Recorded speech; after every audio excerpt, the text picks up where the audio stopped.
Morning.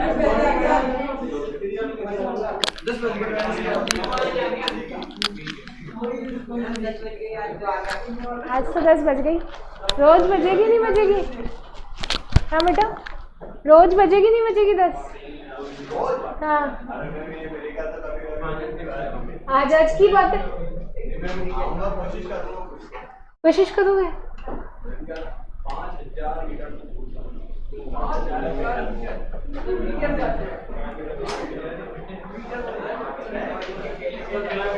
Yes, online students आवाज आ रही है लोगों? पैसेज करना है? हाँ, आज खत्म करना है पैसेज वाला टॉपिक अपने को। हाँ जी, ऑनलाइन स्टूडेंट्स आवाज आ रही नहीं आ रही है? कंफर्म करो जल्दी।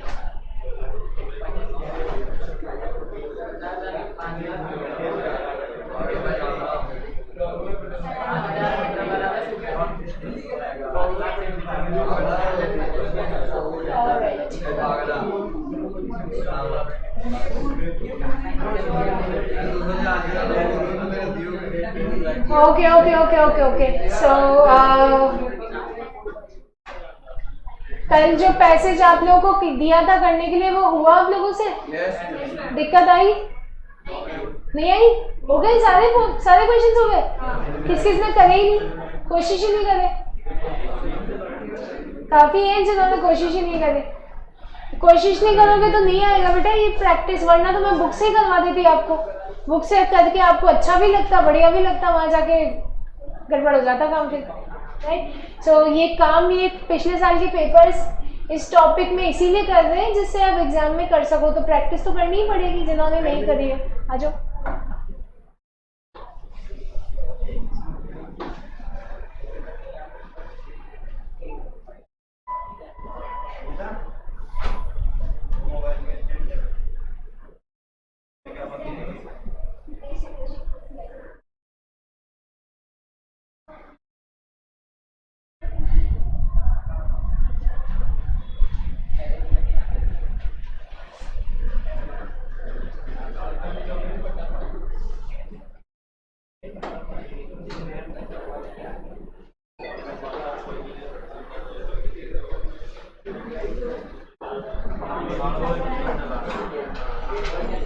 कौन सी ईयर का था वो?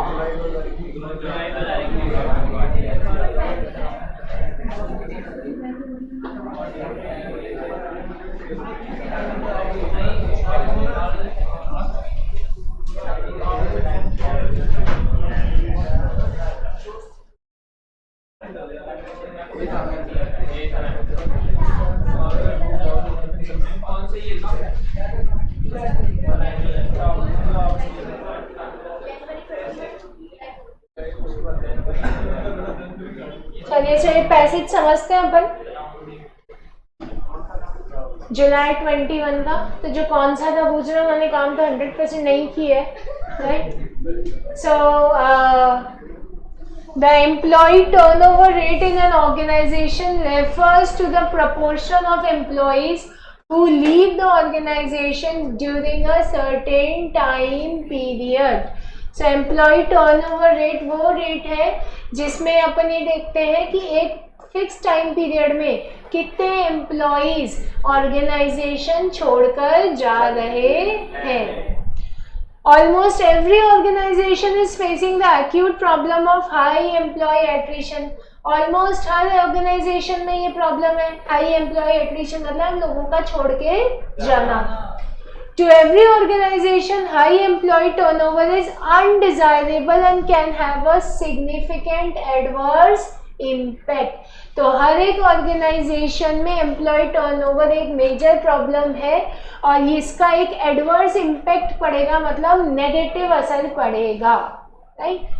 A high employee turnover rate results in an unfavorable effect on the morale of remaining employees. ये कल पढ़ा था अपन ने कि जो एम्प्लॉइज बच जाएंगे, रिमेनिंग एम्प्लॉइज हैं, उनके मोराल पे भी असर पड़ेगा, उनके कॉन्फिडेंस पे भी असर पड़ेगा।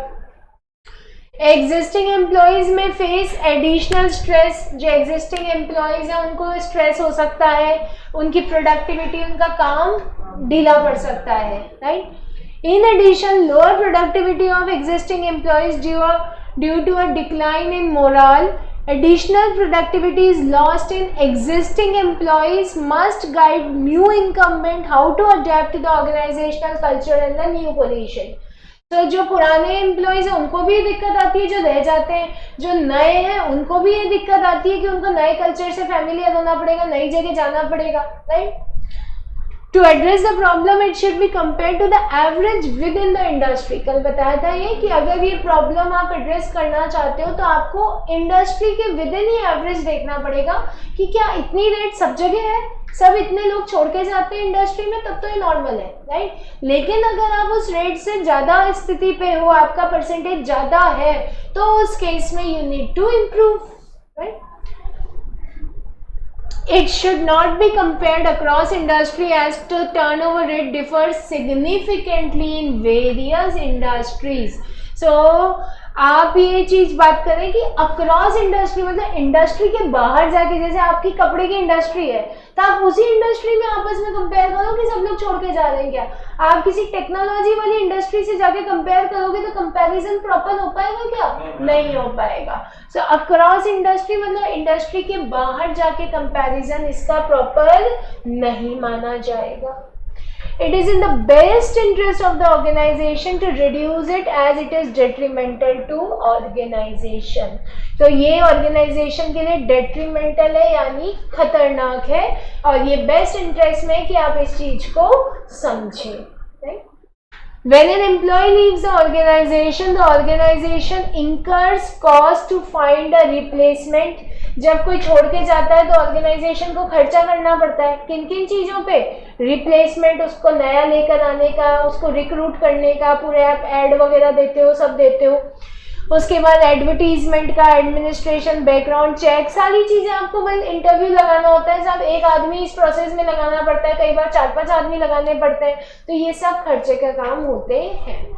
इन addition cost of loss productivity, जो ट्रेनिंग प्रोग्राम में आप उसको ट्रेन करते हो तो ट्रेन करने में आपका सादा फोकस उसको ट्रेन करने पे, आप कोई और इम्पोर्टेंट काम नहीं कर पाते हो और वो ट्रेनिंग लेके हो सकता है छोड़ के चले जाए, राइट.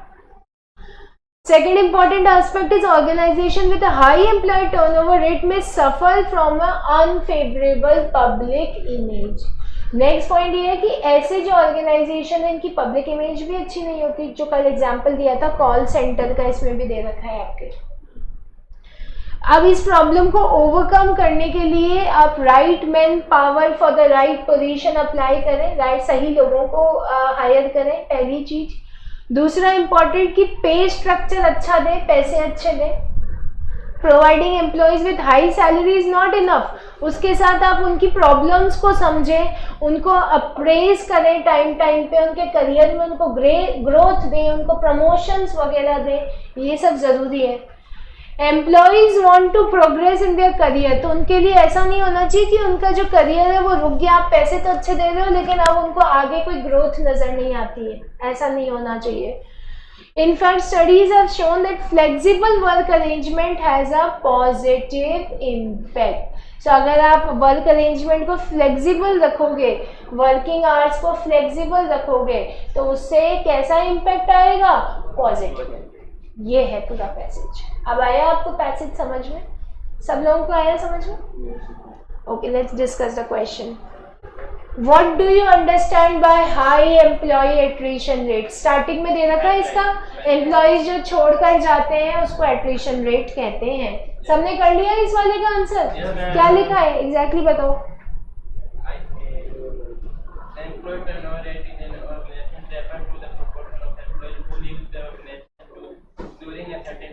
हाँ, वही टर्नओवर वाली डेफिनेशन, स्टार्टिंग की 2 लाइन एग्जैक्टली सेम. ठीक. फिर उसके बाद explain the ways to reduce high employee attrition. High employee attrition को कैसे रिड्यूस किया जाता है? अभी पॉइंट्स पढ़े थे ना. Right man power at the right position.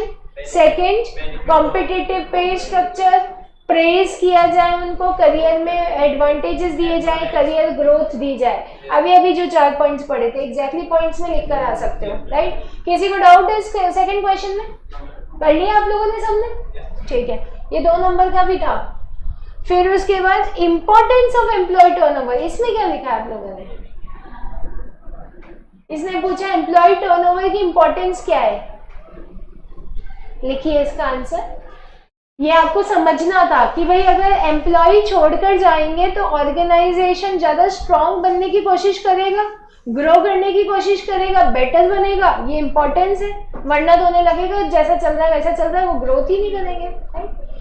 So the importance of employee turnover, the importance of employee turnover in an organization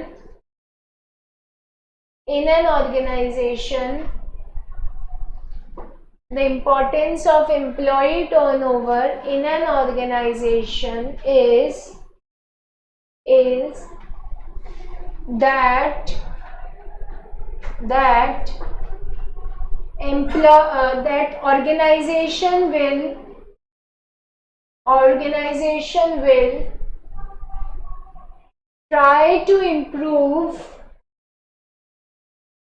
organization will try to improve existing situation, try to improve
screen पूरी नहीं दिख रही है, लो भाई बुला के लो।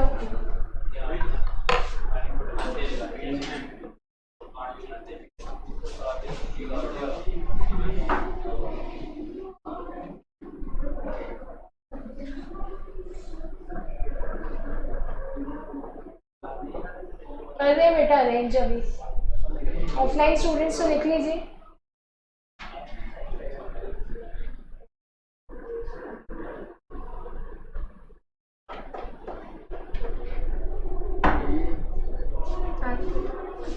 Screen पूरी नहीं दिख रही है, उनको कट रही है।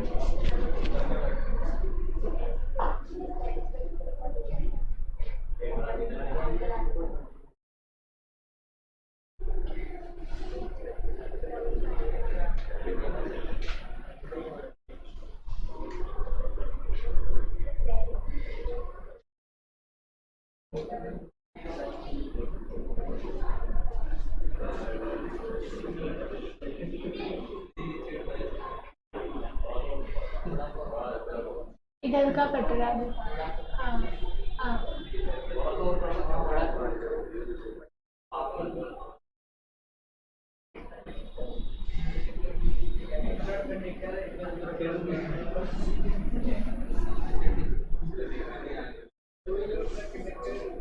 अब विजिबल है आप लोगों को पूरा?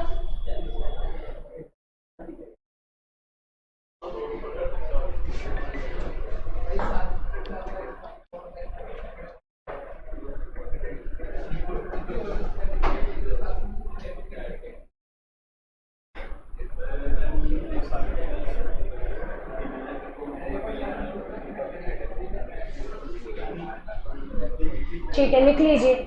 आप लोगों ने लिख लिया? ऑनलाइन स्टूडेंट्स भी लिख लीजिए फटाफट से।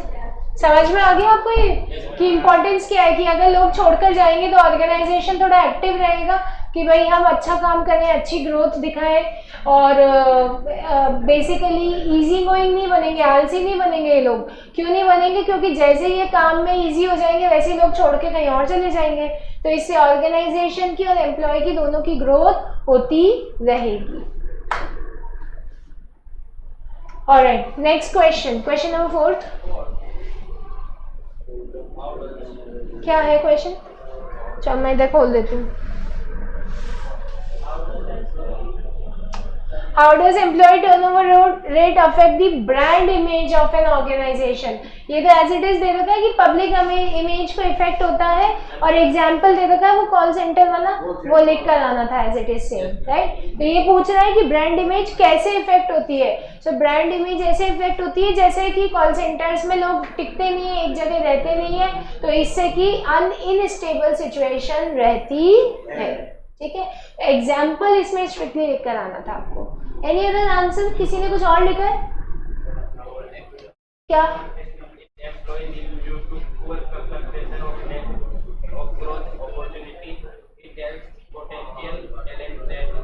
हाँ, तो ये सब आप लिख सकते हो कि भाई कॉम्पनसेशन अच्छे से नहीं दोगे, उनके टैलेंट को ग्रो नहीं करोगे तो ब्रांड इमेज अफेक्ट होगी, ब्रांड इमेज अफेक्ट होगी तो इसका एग्जाम्पल लिख सकते हो कॉल सेंटर वाला। हो गया answer, right. So this is going to be the passage, complete passage. इसके लिए हो सकता है high employ turnover rate affect the brand image of an organisation, क्योंकि public consider that the organisation does not have working environment, growth for employ, उससे उनकी brand image effect होती है। बट ये कॉल सेंटर वाला एग्जांपल स्ट्रिक्टली लिखना है, ठीक है। Alright, any other answer to this question? ठीक है। सो ये था आपका केस स्टडी का एक क्वेश्चन, और तो 2 क्वेश्चन करें अभी तक, ऐसे 2 ही आए, और भी आए वैसे, लेकिन कंपैरेटिवली ये 2 ही थोड़े मुश्किल थे, बाकी सारे तो अब इजी मिलेंगे आप लोगों को, राइट। सो फर्स्ट अपन ने एक किया था वो रमेश वाला, और एक ये वाला किया टर्नओवर रेट वाला। तो अब केस स्टडी का अगर पैसेज आता है तो आप कर पाएंगे। समझ में आया कि किस तरीके का पैटर्न रहता है? Okay, so one next passage now.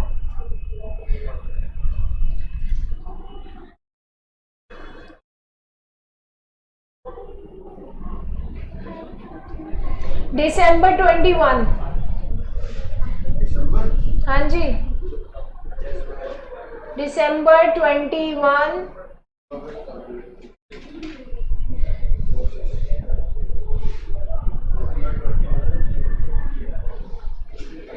Page number 9, academics, ये वाला passage. December 21, page number 9, passage related to academics। 10 minute का समय दे रहे हैं आपको, 10 मिनट में पैसेज की रीडिंग और क्वेश्चन आंसर दोनों हो जाएंगे क्या 10 मिनट में? कोशिश करो, चलो 10 से 12 मिनट में कर लेना, ठीक है। पेज नंबर 9, फर्स्ट क्वेश्चन ही होता है हमेशा पैसेज का। December 21 एकेडमिक्स वाला पैसेज मिल गया क्या आप लोगों को सबको? करना स्टार्ट करो। 10:19 हो रही है, 10:30 तक कंप्लीट हो जाना चाहिए काम आपका। कान क्विक।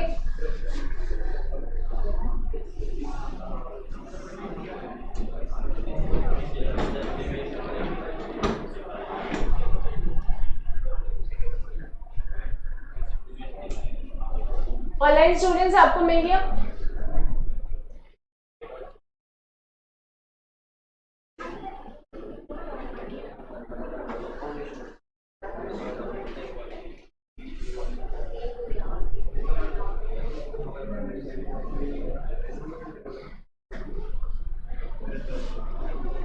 सेम पैसेज पढ़ना, कोई और मत पढ़ लेना, यही एकेडमिक्स वाला ही करना है।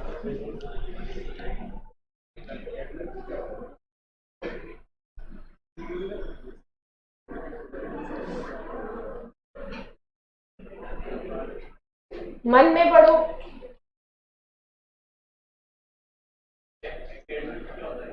पढ़ाई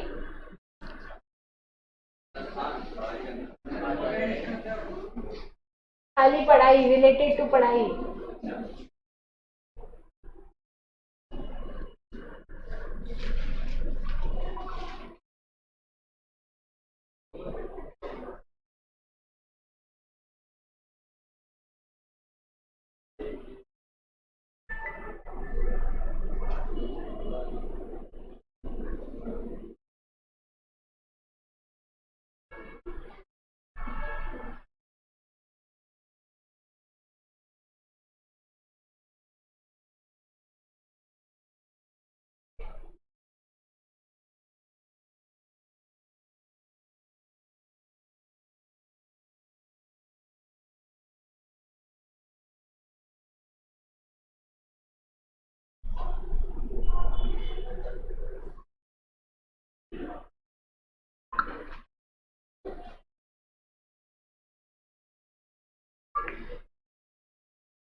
जल्दी पैसेज की रीडिंग हो गई क्या आप लोगों की? क्वेश्चन करना स्टार्ट करो। टाइम तो 5 मिनट बचे खाली, अभी तक 2 क्वेश्चन हो जाने चाहिए थे। इसमें 5 क्वेश्चन है, फिफ्थ वाले क्वेश्चन में दिक्कत आएगी आपको, बाकी हो जाएंगे।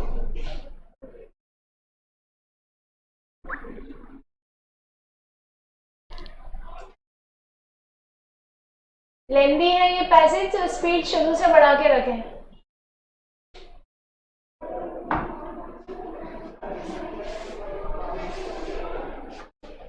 ये गेट बंद करो बेटा, पूरा आवाज आ रही है। ऑनलाइन स्टूडेंट्स आप लोग कर रहे हैं?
Yes yes yes.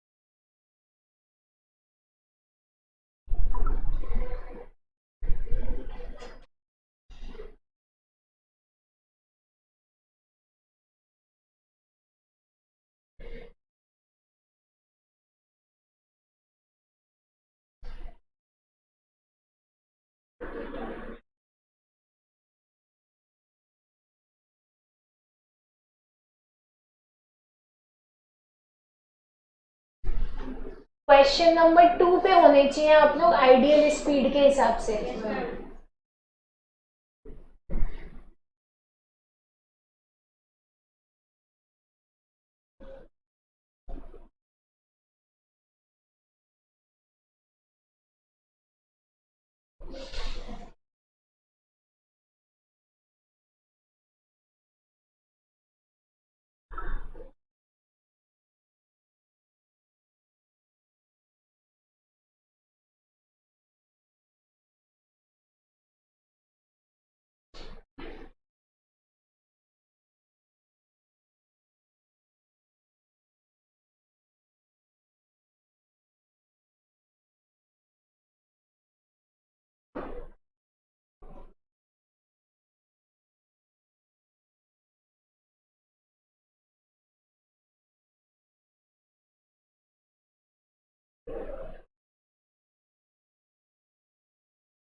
आपस में डिस्कस करके नहीं करना बेटा काम, बॉयज एंड गर्ल्स अपना अपना करो। यस बोथ ऑफ यू अपना ही काम करना है। एक ही है क्या mobile?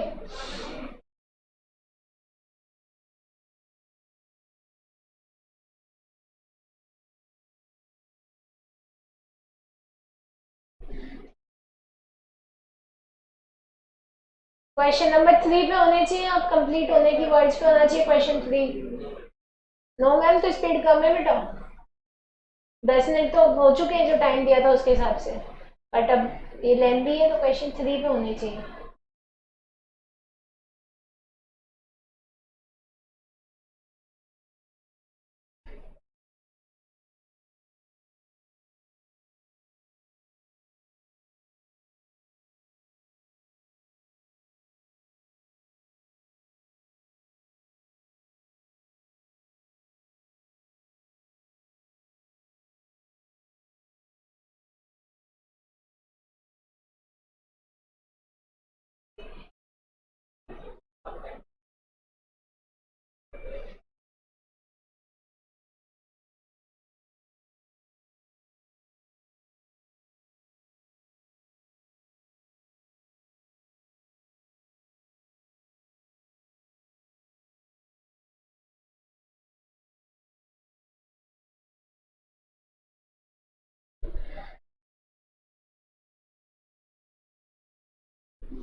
Hurry up hurry up hurry up. 5 number के क्वेश्चन में 15 मिनट 20 मिनट लगाओगे तो कैसे काम चलेगा?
सॉफ्ट स्किल्स का मतलब होता है जो आपकी पर्सनालिटी की स्किल्स होती है ना, वो अच्छा बोलना, बॉडी लैंग्वेज।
बस अब होना चाहिए अगले 1-2 मिनट में काम खत्म।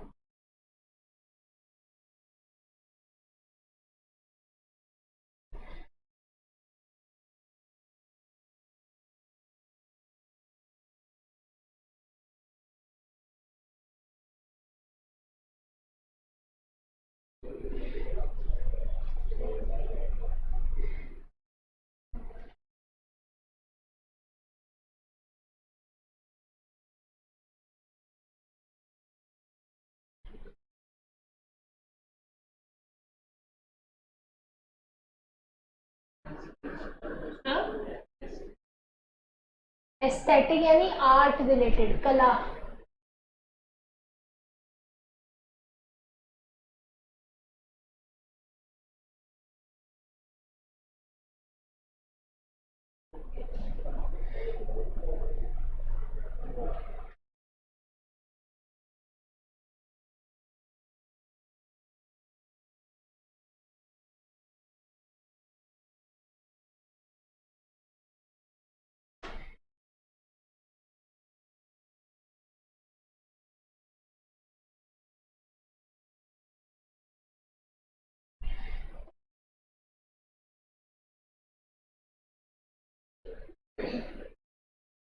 डन।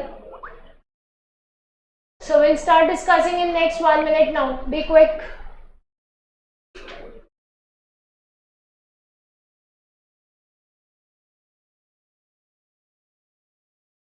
किस किस का हो गया? 1 2 3 4 5 6 ऑल द क्वेश्चंस। लास्ट वाले में दिक्कत नहीं आई? गुड। चलो नहीं आई तो अच्छी बात है। क्वेश्चन ध्यान से पढ़ना इसका, थोड़ी तो आनी चाहिए क्योंकि। रीड द क्वेश्चन अगेन, कोशिश तो करो।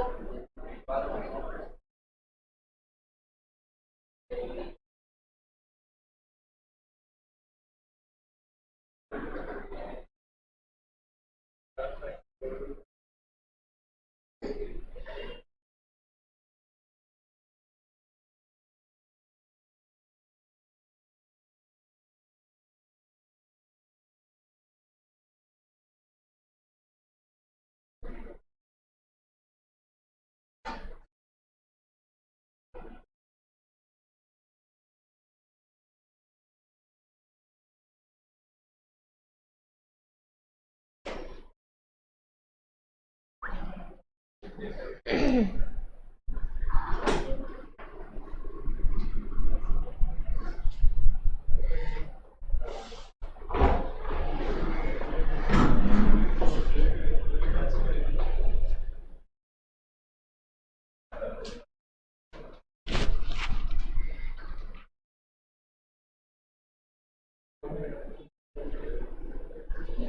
we discuss now? बहुत टाइम ले लिया आप लोगों ने?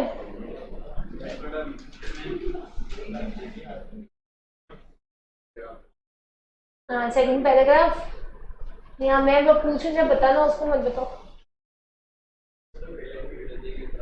बाकी आगे पहले नहीं आया।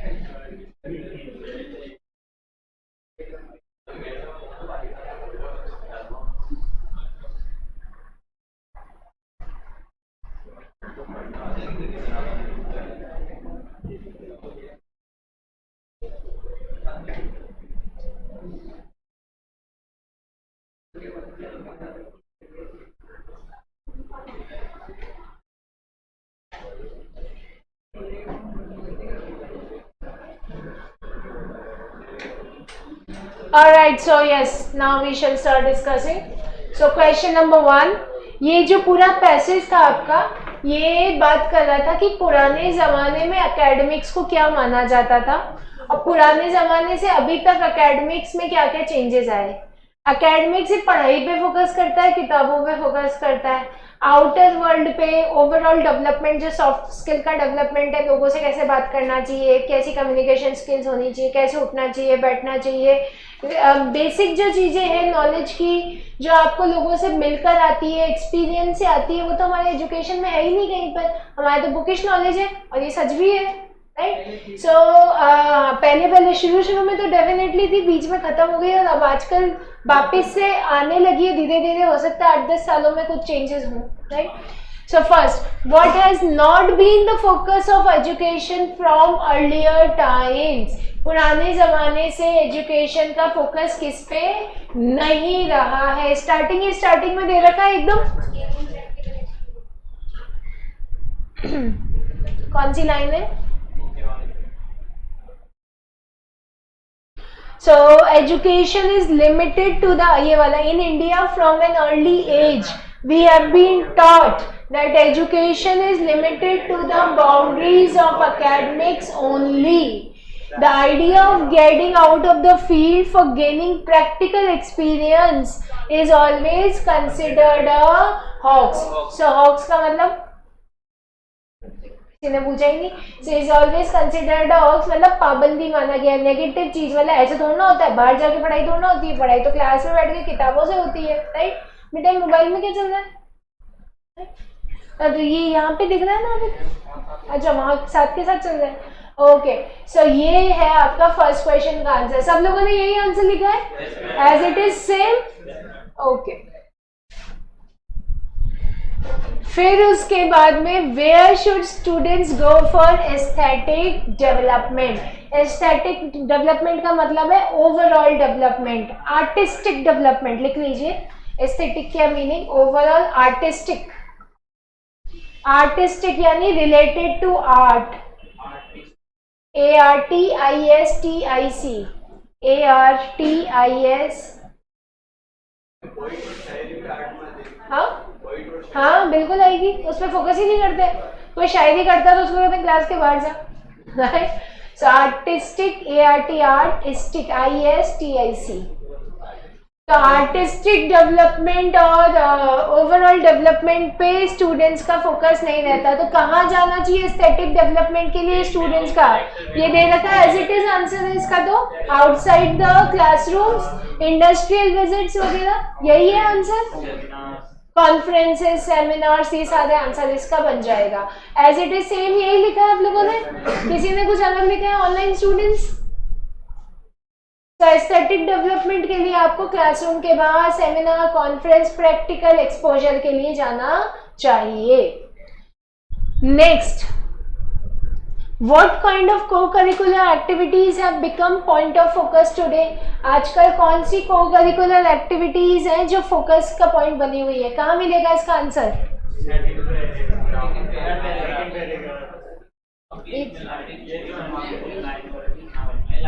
इसमें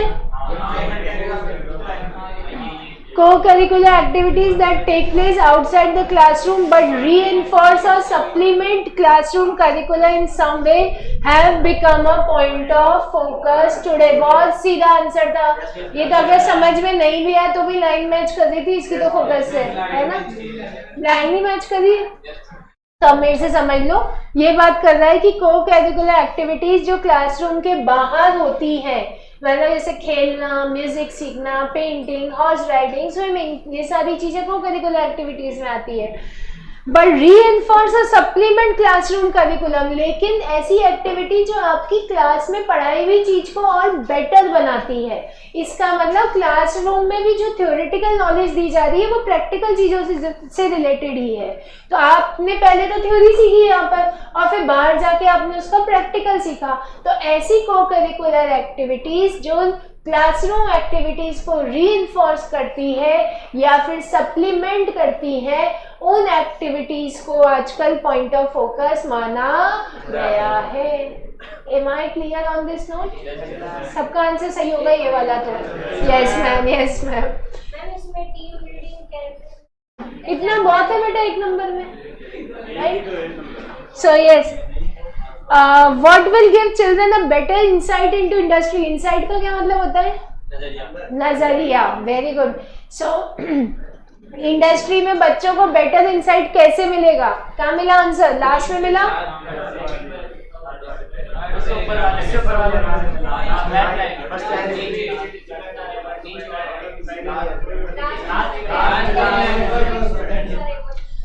okay. So with industrial visits, students are able to better identify their prospective areas of work in the overall organizational functions. तो इंडस्ट्रियल विजिट के लिए ले जाए, बाहर इंडस्ट्री में कैसे काम होता है ये सारी चीजें सिखाए। तो ये सारी चीजें आपके इस वाले पॉइंट में आनी चाहिए, राइट? सो इंडस्ट्रियल विजिट के लिए ले जाते थे ना स्कूल में? नहीं ले जाते थे? किस किस के स्कूल में ले जाते थे? दो बार ही? कहाँ लेकर गए?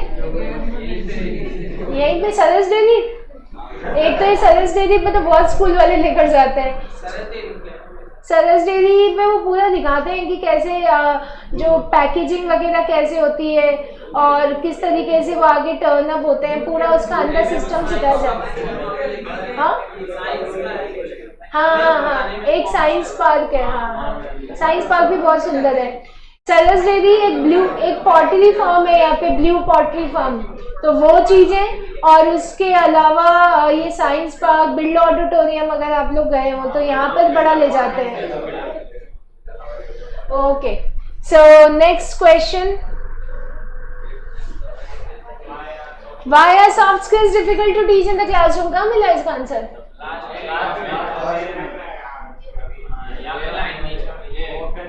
ये co-curricular activity provide practical exposure opportunity to implement. This helps in developing overall personality, inculcating various soft skills which otherwise are difficult to teach. ये पूरा as it is same लिख दिया। ये पूछ रहा है कि सॉफ्ट स्किल क्लासरूम में पढ़ाना मुश्किल क्यों है? तो इसका जो मेन फोकस होगा ना, वो लिखने का तरीका ये होगा कि क्लासरूम में प्रैक्टिकल एक्सपोजर और अपॉर्चुनिटीज की कमी होती है, इसलिए मुश्किल है। एक बार ये आंसर ये जो लिखा है इसी को दूसरे तरीके से लिखवा दें बस। ये भी लिखोगे तो गलत तो नहीं मानेंगे, बट बेटर तरीके से और लिख लो एक बार। It is difficult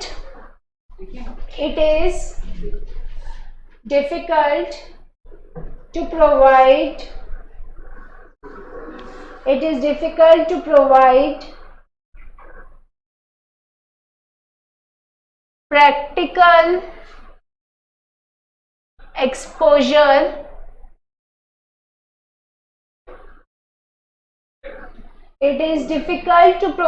practical exposure यहाँ से लिखो spelling, practical exposure and opportunities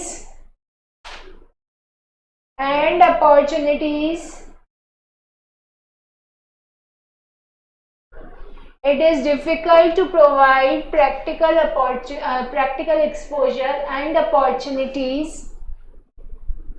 in the classroom, in the classroom,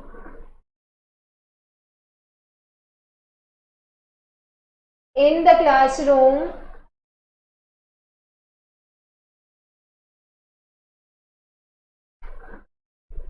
which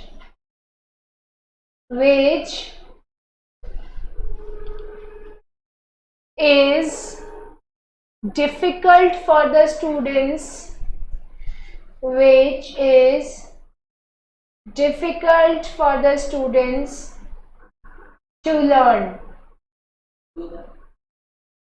which is difficult for the students to learn. That is why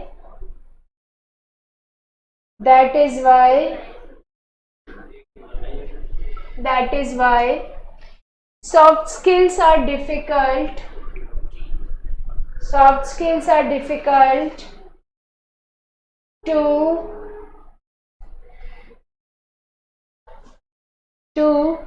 teach in the classroom. To teach in the classroom. बस उसी बात को घुमा के लिख दिया और कुछ नहीं किया, राइट. सो ये अपना कॉम्प्रिहेंशन पैसेज खत्म हुआ. कर लिया अपन ने सारे प्रैक्टिस. कुछ बच रहा है क्या? मई 22 वाला सबसे पहले कर लिया था अपन ने फर्स्ट डे. बाकी अपन ने नवंबर 20 से सारे कर लिए. इसके नीचे की खास जरूरत नहीं हो, तो बहुत आसान से ही है. So we have practice all. अभी तक के जितने भी अटेम्प्ट्स के आए वो सारे करे हैं अपन ने प्रैक्टिस. आप चाहें तो अपनी प्रैक्टिस के लिए और ले सकते हैं, नीचे वाले ले सकते हैं, बुक में जो दे रखे वो ले सकते हैं. आंसर तो गिवन है. आंसर जैसे यहाँ पर ये प्रीवियस ईयर क्वेश्चन पेपर का वो आता है ना कैप्शन, ऐसे ही सजेस्टेड आंसर्स का भी आता है. वहाँ पे सारे आंसर मिल जाएंगे आपको, राइट. तो ये पहले इसीलिए नहीं बताया जिससे कि आप लोग सजेशन ना लें. अब अगर आप करना चाहें तो आप कर सकते हो, ठीक है. हाँ, करनी थी बेटा, क्यों, वरना तुम कर लेते मेरे साथ चीटिंग. सो बेसिकली प्रैक्टिस के लिए आप चाहें तो ये कर सकते हैं. और बाकी मेजर प्रैक्टिस अपन ने कर ली. बुक में भी है, बुक में ऑब्जेक्टिव टाइप है, राइट. तो ऐसे तो कितनी भी कर ले कम है, बट मेजर चीज अपन ने पैसेज की कंप्लीट कर ली. From tomorrow will start the new chapter. हो जाएगा कॉम्प्रिहेंशन पैसेज आप लोगों से सबसे. कल डिसाइड करते हैं, ठीक है. Alright then, thank you online students. Thank you ma'am. Okay बेटा, कोई डाउट नहीं है. Thank you. हाँ,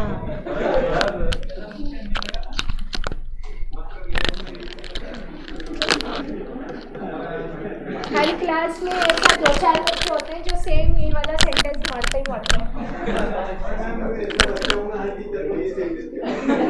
ये और हर टीचर को कुछ भी बोलो लेकिन एग्जाम में पास हो जाना वैसे ना.